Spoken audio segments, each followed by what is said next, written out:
Hello mga boss.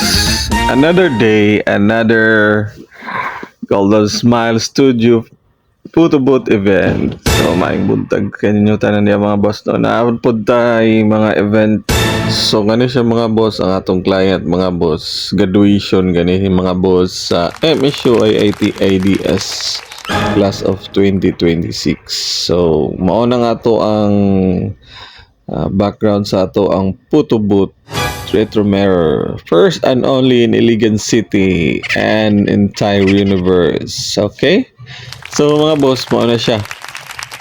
Oh, niabot ka tada, set up ta, pangkuha tong gamit, og naa na dra ang ato ang mga staff, o Golden Smile Studio, naka-uniform na sila. Wow! So ingani kabibo ang kuan mga boss atong photo booth. Wow. So bata, batanon, lula, mamagpapa, so kumplito na mga boss, bibo kay tanan. Tumilhan nimo mga boss ang center of attraction gud sa saka event mao kani ang amo ang photo booth. So linyahan yun na nila mga boss kay asa ka mangitaan na nga modern siya nga style. Pag humani mo picture dira touchscreen, kung dili para mas easy pag yun ang inyong experience sa amo ang photo booth, nagbutang pag yun taog kaning attendance sa to ang photo booth mga boss. So linyahan. So kana nga event mga boss, salamat kay sa tong client, grabe ka hospitable, mga buutan guys tanan mga boss.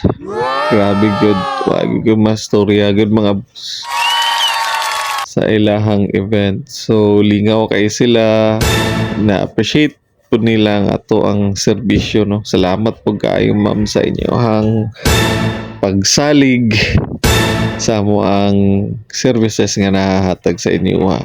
Salamat po sa atong mga staff nga kanunay gyud nga naghatag og kaning kalidad nga serbisyo para sa atong mga client. So diha mga boss, makita gyud nato ang ilang happiness no sa experience nga ilang naagian sa ato ang photo booth. Lahi ra gyud mga boss. So katong mga naibalak nga mag-book sa amo ang photo booth sa ilang mga party and events, any kind of events, formal, informal, na ata mga boss, tulo ang atong photo booth, tulo ka klase. So pwede ra magdungan. So para makuha ninyong schedule, pag message sa mo daan kay basig wala na mo makuha nga schedule sa mo ang kuan ha. So sa pagkakaroon mga boss, kita-kits na punta sa sunod events. Katulang og padayon sa ato ang mga paningha. Salamat.